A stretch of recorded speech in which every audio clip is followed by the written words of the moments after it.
চাকরি দেওয়ার নাম করে আতপুর রাজবাড়ি মাঠে এলাকায় বাসিন্দা পূজা রাজভরকে ভিন রাজ্যে চাকরির প্রলোভন দেখিয়ে বিক্রি করে দেওয়ার অভিযোগ উঠল প্রতিবেশী এক মহিলার বিরুদ্ধে। পরিবারের অভিযোগ, গত 18 ফেব্রুয়ারি ফুলরা নামক এক মহিলা পূজা রাজভরকে বেশি অর্থের বিনিময়ে রাজস্থানে এক রোগীকে দেখাশোনার কাজের জন্য নিয়োগ করার কথা বলেন। সেই মতো পূজা রাজভর তার পরিবারের সঙ্গে কথা বলে রাজস্থানে যাওয়ার জন্য রাজি হয়ে যান। পূজা ও তার স্বামী রাজস্থানে গেলেও গত 22 ফেব্রুয়ারি স্বামী রাজস্থান থেকে ফিরে আসেন।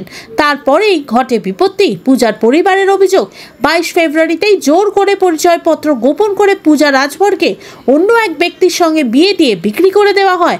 ঘটনার খবর জানাজানি হতেই পূজা রাজভরের স্বামী ও তার এক আত্মীয়কে রাজস্থানে গেলেও তারা পূজাকে ফেরত আনতে পারেননি। গোটা বিষয়টি নিয়ে স্থানীয় জগদ্দল থানাতে লিখিত অভিযোগ দায়ের করা হয়েছে পূজার পরিবারের তরফ থেকে।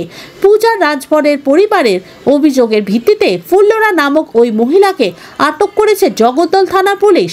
ব্যুরো রিপোর্ট, আরজি সমাচার। উনি আমার ননদ হয়।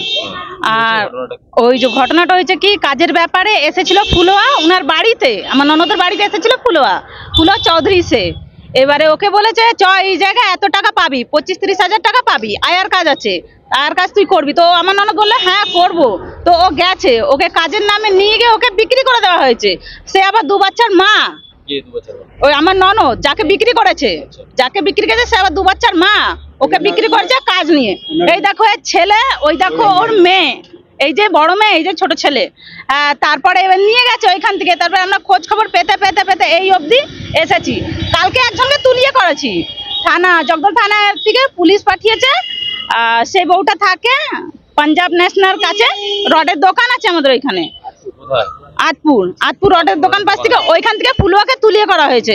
এবারে দেখো ওর ভেতরে কে কে আছে সে কিছু বলছে না।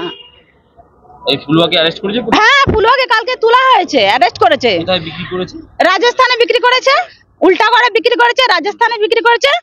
ওই আপনার বৌদির সাথে কি বারবার আসতো, বারবার ফোন করতো, বললো এখানে না, তুই আমার সাথে চল, কাজে নিয়ে যাব।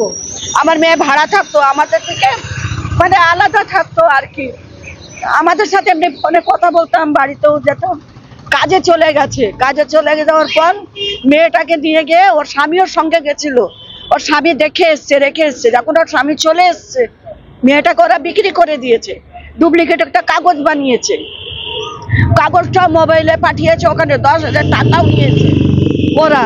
এখন মেয়েটাকে বলছে তোমরা যাকে ধরিয়েছো, যাকে নাম দিয়েছো, ও আছে, কিন্তু তুমি যদি ওর উপরে টর্চার করো তাহলে কিন্তু আমি মেয়েটাকে এখানে টর্চার করব।